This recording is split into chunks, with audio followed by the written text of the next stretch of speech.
This is how beam clashes used to be, but more like this on any other console.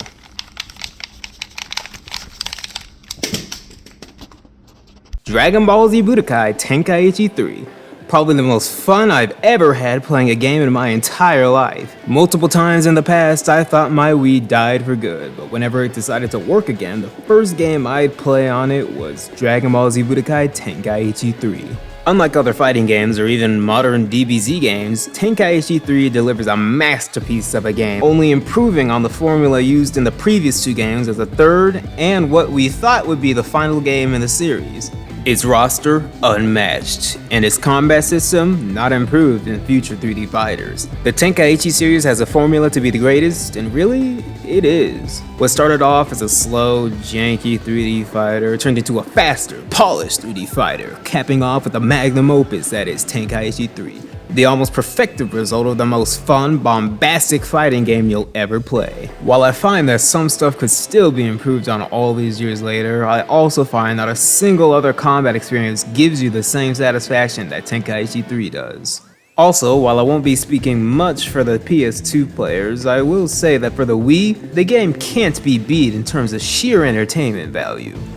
For fighting game players, this game is a must, and for Dragon Ball Z fans, I think you know why I've been hyping this game up so much for the past minute and a half. Honestly, this video could be about why the Wii version is superior to all other versions, but instead of making war, I'll make a lovely little argument for why Tenkaichi 3 in general is the most fun game ever. First, what I've already mentioned, the roster. When people think of a big ass roster, they'll probably think of Super Smash Bros. Or a lot of Dragon Ball Z games. But no DBZ game comes to mind more than Dragon Ball Z Budokai Tenkaichi 3, and for good reason. With 98 characters and 161 forms, to say this game is big would be an understatement. And although a good portion of the characters are basically Goku, all of them, including the actual Gokus, have a moveset unique enough to separate them all into their own character slots. My personal favorite Goku of the bunch, besides Bardock, is Goku Mid. Yes, Mid, back in a time where Mid meant something other than average on a ranking system. I like this version the most for his fourth skin and his Super Saiyan form having lighter, fluffier hair, used to exemplify the fact that he's a noob Super Saiyan. Although all the characters have something you can learn to use with them, they all still have the same base mechanics and auto combo of spamming the A button if you're really bad. Yeah, auto combos were a thing long before the modern age of fighting games. In Tenkaichi 2, I believe the character would complete a small combo before rushing in to do it again, where in the much improved version of the third game, the character will kick the opponent in the air, sending them flying with another powerful hit. Oh yeah, giant characters do this too, except much slower. I think this is actually the last game where giant characters were playable, unless they make the obviously good choice of making them playable in the next game. Giant characters are kind of an anomaly in the Tenkaichi series, not just for their size, but for the different mechanics that had to come with them. They don't have cinematic attacks with Azunema, and they can't even do auto combos like a normal character. Wow, that sounded kind of racist. The only special additions are Grade 8 characters like Grade 8 Nappa and Raditz, while there are no made-up regular characters. Though I gotta say, I better see Hachiak or Hachiak, however you pronounce that, in this new game, because he was the only reason I ever wanted Raging Blast 2. Getting back to the massive roster before I get into things I want in Tenkaichi 4, I think it's worth mentioning the detail they put into the smaller things in the game. From the Super Saiyan hair to the speed that certain characters charge up, the developers really showed how much they cared with each and every minute detail put into every crevice of this game. The details in turn making this game balanced to some degree. Yes, I said balanced. Fair and balanced to the point that losing is a skill issue. I mean, honestly, what other Dragon Ball game can you say with pure confidence that Shoutsu can beat any form of Broly? Not fighters, that's for sure. We're people who make serious tier lists for other games like the aforementioned fighters. For this game, you'll find amusing tier lists where Birder is put next to Super Saiyan 4 Gogeta at the top. And while to some degree I agree that Birder is a bit busted, he's still very beatable as the fastest thing in the Tenkaichi 3 universe. I mean, the game is so balanced that my team of early Saiyan characters can consistently beat a team of the best characters in the game. And while I mostly am talking from experience playing against computers, to be honest, I've never had a good challenge against any human players anyway. What I'm trying to get at is this game is much more suited for official tournaments and would be a million times more fun to watch than any fighting game out right now. Not kidding, if people are actually good at this game, it would be really fun to watch. And no, none of the current bigger YouTubers who play this game every once in a while are good. They're bad.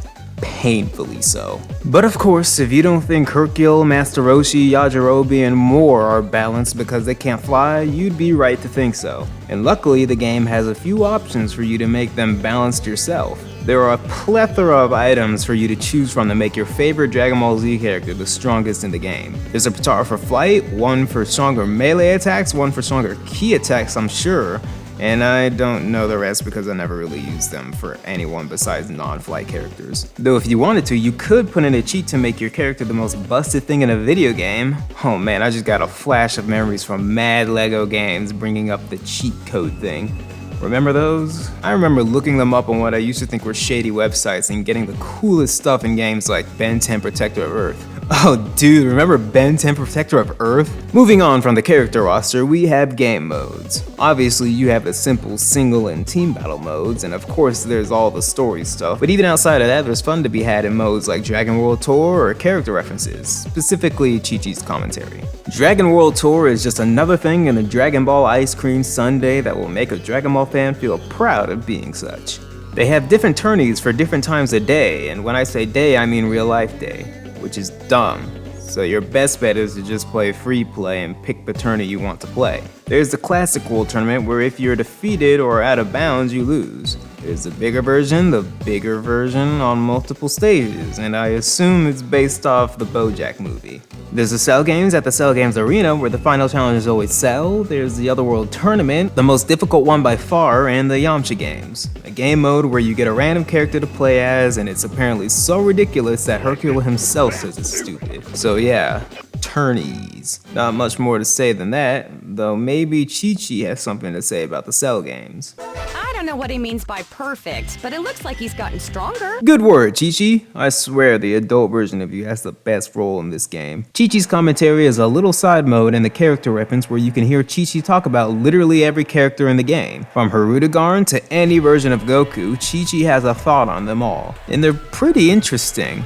I'm obviously not gonna go over all of them here, but if you ever play the game for any reason, I definitely recommend checking it out. I remember going through the whole roster on multiple occasions listening to Chi-Chi get angry about her family being a bunch of delinquents and how a legendary delinquent is nothing to be proud of. Yeah, I want this in Tenkaichi 4 for sure. Did you all know that the same guy who voices Vegeta voices Raccoon? Or that Buhan and Bootangs have a different voice actor from the rest of the Boos? I'm speaking about the dub of course, but I never knew all of that. So to the wishlist for Tenkaichi 4, I got a few important features I want. First, I want Chi-Chi's thoughts, obviously. I want motion detection on the Switch like it was done on the Wii. I want a game not like Ultimate Tenkaichi, but Tenkaichi 3, so no interrupting cinematic attacks with whatever was happening in Ultimate Tenkaichi. I want a hub akin to that of Classic Tenkaichi because it's the only one that makes sense to me besides Xenoverse. I want the game to feel loose, like in Tenkaichi 3. I swear, every game after Tenkaichi 3 has been mad stiff, like they never truly give you the satisfaction of speed that you should get from playing a Dragon Ball character. Like I want to be able to drop a knee as Vegeta or a double axe hammer as Goku after flying up and clicking the button to do so. You know what? I can make a whole video talking about this, so I'll save anything else I have for then.